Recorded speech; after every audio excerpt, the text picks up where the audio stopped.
নমস্কার, আশা করি প্রত্যেকে ভালো আছেন, আনন্দে আছেন, টুসি রিড স্নিগ্ধা ব্লগের সাথে আছেন। আজকে জামাই ষষ্ঠী, তাই অনেক কাজ। আজ সকালবেলায় তাই প্রথমেই গোপালকে স্নান করিয়ে ওকেও একটু জামাই আদর করে দিচ্ছি।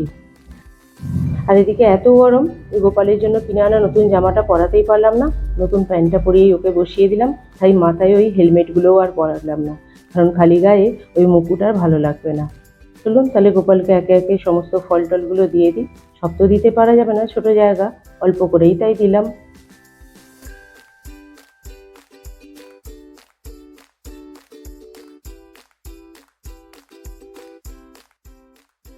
আর এই যে পুজো টুজোগুলো কমপ্লিট করে নিয়ে চলে এসেছি রান্নাঘরে। এসেই আগে মাছের ঝাল বসিয়ে দিচ্ছি। অল্প অল্প করেই সব জিনিস আজকে করব। আর এই যে প্রথমে এই যে মাছের ঝালের জন্য মাছটা ভেজে নিচ্ছি, আর খুব সামান্য সর্ষে বাটা দিয়ে মাছের ঝালটা করে নেব। আচ্ছা, তখন তো গোপালকে জামাই আদর করে দিলাম, কিন্তু রান্না করতে করতে একটা কথা মনে পড়ে গেল। শ্রীকৃষ্ণ তো শুনেছি অনেক বিয়ে করেছিল, তখন জামাই ষষ্ঠী কি ছিল? থাকলে তিনি কার কার কাছে জামাই ষষ্ঠী করতে গেছেন বলুন তো? আর এদিকে কথা বলতে বলতে মাছটা ভাজা হয়ে গেছে। এবার এই তেলের মধ্যে কাঁচা লঙ্কা আর কালো জিরে ফোড়ন দিয়ে দিয়েছি, সর্ষে বাটা, হলুদ আর নুন দিয়ে দিলাম পরিমাণ মতো। এবার এটা হয়ে গেলে ওপর থেকে কাঁচা সর্ষের তেল দিয়ে নামিয়ে নেব। মাছের ঝালটা এদিকে ফুটতে থাকুক, আর ওদিকে মশলাটা বেটে নিই মাংসের জন্য। মাংসর মশলাটার জন্য আদা, রসুন, কাঁচা লঙ্কা, পেঁয়াজ আর কিছু কাজু বাদাম দিয়ে দেবো, দিয়ে একসঙ্গে একটা পেস্ট বানিয়ে নেব। এদিকে মশলাটা রেডি হয়ে গেছে, আর ওদিকে মা ওকে খেতে দিয়ে দিয়েছে শুনতে পাচ্ছি। চলুন একবার দেখে আসি। এই যে এই সময়ও মাটিতে বসে খেতেই পছন্দ করে আসন পেতে।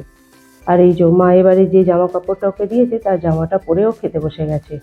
চলুন আমি বাকি রান্নাগুলো সেরে নিই। আর এই যে কড়া বসিয়ে দিয়েছি, এতে সাদা তেল আর মাখন দিয়ে দেবো। তারপর এতে ফোড়ন দিয়ে দেবো তেজপাতা, দালচিনি আর এলাচ। আর মাংসটা ম্যারিনেট করার সময় যেহেতু ওতে গরম মশলা বাকিগুলো সব দেওয়া আছে, তাই আর গরম মশলা দেওয়ার দরকার নেই। আর এদিকে এই পেস্টটা তেলের মধ্যে দিয়ে দিলাম। এবার এটাকে সামান্য কষিয়ে নিয়ে মাংসটা দিয়ে দেবো। এই যা, মাংসটা ভাজতেই ভুলে গেছি। চলুন মাংসটা অন্য কড়াই করে আগে একবার করে নিই। আর এদিকে সব খাবারগুলোই আজকে অল্প অল্প করেই হচ্ছে। যেহেতু আমিষ খাবারগুলো কেবলমাত্র আমরা দুজনেই খাবো, মা খাবে না, তাই নিরামিষ খাবারগুলো সকালবেলা আগেই করে নিয়েছি। সকালবেলায় যে আলু পটলের তরকারি করেছি, একটু চানা পনির করেছি আর লুচি করে রেখেছি।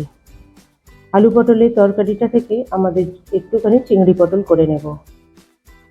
চলুন, এই যে মাংসগুলো দেওয়া হয়ে গেছে, এবার এটা একটু ঢাকা দিয়ে হতে থাক। আর এই যে ধূপ জেলে দিয়েছি, এই সমস্ত মাছ মাংসের গন্ধে, তার সঙ্গে কাঁঠালের গন্ধে এত মাছি আসা শুরু করেছে, এই জন্য একটু ধূপ জেলে দিয়েছি। এটা জ্বললে আর মাছিগুলো আসবে না, সঙ্গে মশাও আসবে না। আর এই যে চিকেনগুলোকে চলুন একবার উল্টে দিই।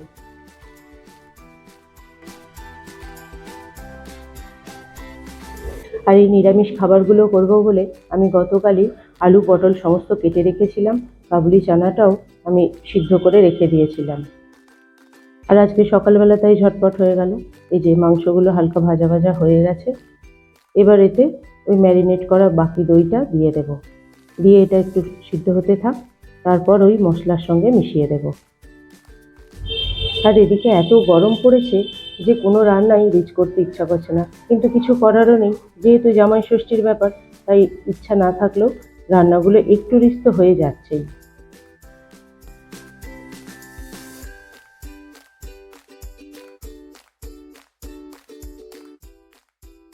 আর এদিকে মাংসটা সিদ্ধ হয়ে গেছে, এটা তেলও ছেড়ে দিয়েছে। এবার ওই গ্রেভিটার সাথে মাংসগুলো মিশিয়ে দেব।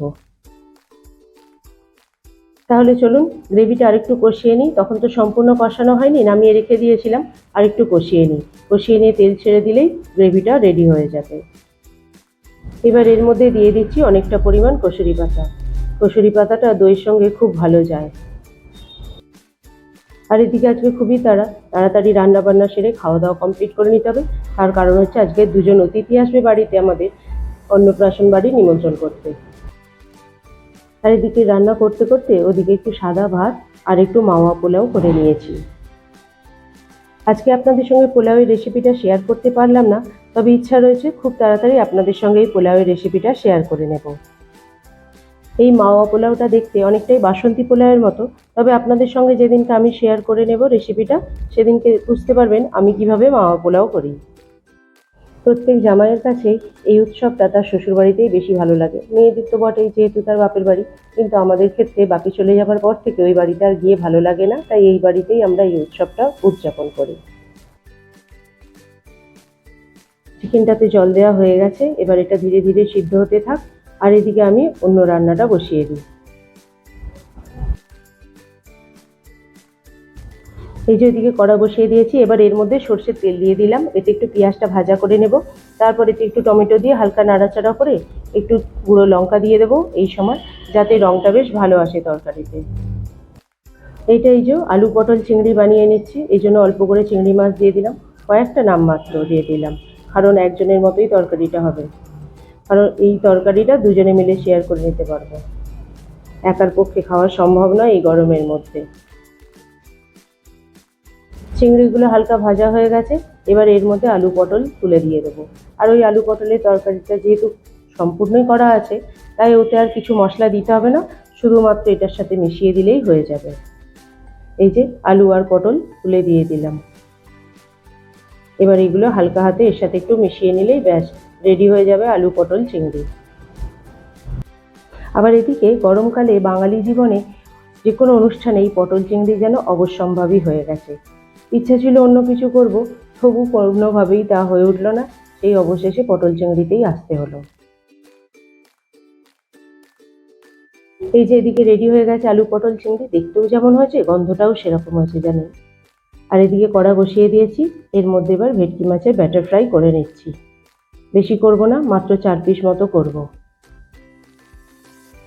আর এদিকে ব্যাটার ফ্রাই করব বলে অনেক আগে থেকেই আমি ব্যাটারটা রেডি করে রেখে দিয়েছিলাম। প্রথমে ভেবেছিলাম ফিশ কাটলেট করব, কিন্তু তারপর মনে হলো কাটলেটটা এর থেকে অনেক বেশি রিচ হয়ে যাবে, তাই এই ব্যাটার ফ্রাইটা করাই ভালো, যতটা রিচ কমানো যায় আর কি। চলুন, একটা ব্যাচ ভাজা হয়ে গেছে, আর 2 পিস ভেজে নেব, নিয়ে তারপরে খাবার বেড়ে নেব। আচ্ছা, ফিশ ফ্রাই তো একরকম, কিন্তু এই ফিশ ব্যাটার ফ্রাই আর ফিশ মুনিয়ার মধ্যে তফাৎটা কি বলুন তো? আপনাদের জানা থাকলে কমেন্টস করে অবশ্যই জানাবেন।